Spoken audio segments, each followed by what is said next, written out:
The name is Karl Mays, K-A-R-L, Mays, M-A-Y-E-S, pronounced like Mays and Frankie Beverly or Frankie Beverly and Mays. I am from Fort Worth, Funky Town, Texas. I graduated from Prairie View A&M University, 1993 graduate, 1995 graduate, and a 2008 graduate of the only HBCU in the SWAC that is the Shiznit, and you better understand that.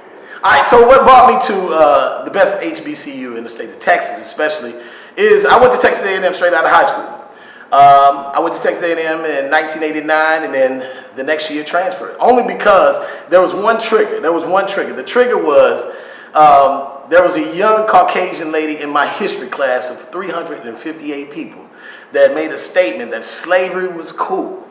And it made me look at things differently because back in high school, Fort Worth Dunbar High School, most of my instructors were African American, and they all told me to go to a black college. But again, when you're 18 years old, sometimes you want to make it look like you're doing a little bit better than other black folks by feeling like you can go to a big white school. So I said, you know what? I'm going to Texas A&M. And when I announced that at the graduation, because again, I spoke on that stage, and people looked at me kind of crazy. I didn't know why. But I got to Texas A&M, and I realized in that moment when that young lady said that, man, you know what, I'm fixing to transfer. I called my scholarship organization. They said, you know what, you get one transfer. I transferred to PV, and it was the greatest decision I ever made in my life.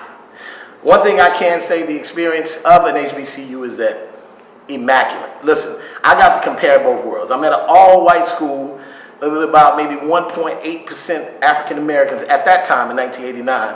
And then I transferred to the blackest college in the state of Texas, and I love it. One of the reasons why is because I'm from Stop 6. Those that don't know Stop 6 in Fort Worth, Texas, Stop 6, it's an economically disadvantaged area. It's probably a little bit better now, but then it was economically disadvantaged, so we had a lot of challenge. And the stuff that I seen growing up, every time I saw black folk, we were hustling. We was trying to figure it out. But then when I got to Prairie View, I seen black folk that were progressive.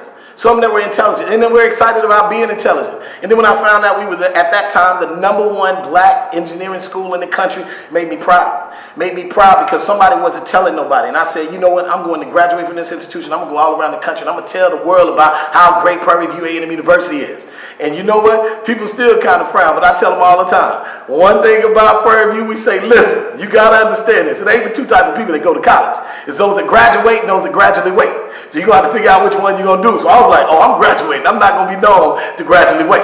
So I went on from there to get a master's from PV. I went on tour, signed a record deal with Sony under a group named Magical Soul Brothers. We all finished from PV. And then I ended up, things went south a little bit. I ended up coming back, getting another master's, trying to find my way and find out. Now, I'm a national motivational speaker. I'm an MC. I MC a lot of major events around the country. I'm known as the King MC. On the motivational side, I'm known as the King Motivator. Karl Mays, the King Motivator. KingMotivator.com. If you don't know about me, you will. Prairie View A&M University graduate, you better ask somebody.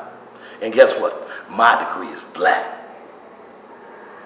Well, that's it.